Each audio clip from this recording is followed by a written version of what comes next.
The gentlewoman from Florida is recognized. Thank you, Madam Speaker. I'd like to yield 2 minutes to the gentleman from Texas, Dr. Paul. The gentleman is recognized for 2 minutes. Gentlelady for yielding, and I ask unanimous consent to revise and extend my remarks. Without objection.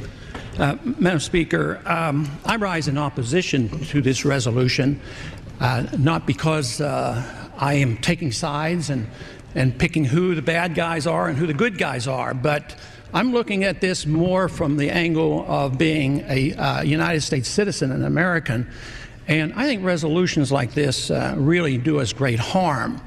In many ways, what's happening in the Middle East, and in particular with Gaza right now, we have some moral responsibility for both sides in a way, because we provide help and funding for both Arab nations and Israel.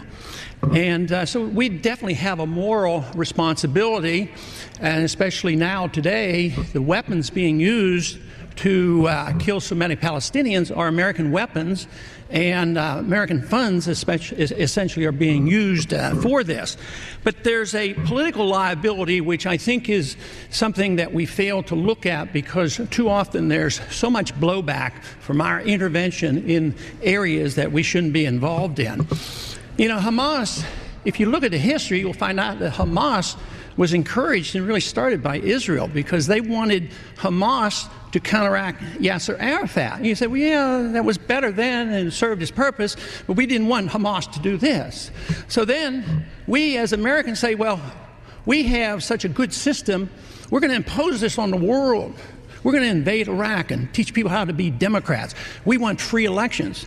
So we encourage the Palestinians to have a free election. They do, and they elect Hamas. So we first indirectly and directly through Israel help establish Hamas. Then we have election. Then Hamas becomes dominant, so we have to kill them. You know, it just doesn't make sense. During the 80s, you know, we were allied with Osama bin Laden. And we were contending with the Soviets.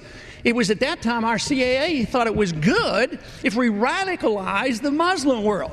So we financed the madrasa schools to radicalize the Muslims in order to compete with the Soviets. There's too much blowback.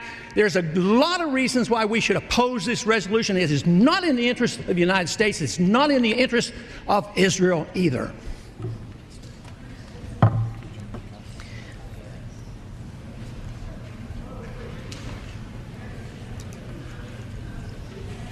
If this were a dictatorship, it'd be a heck of a lot easier. Just so long as I'm the dictator.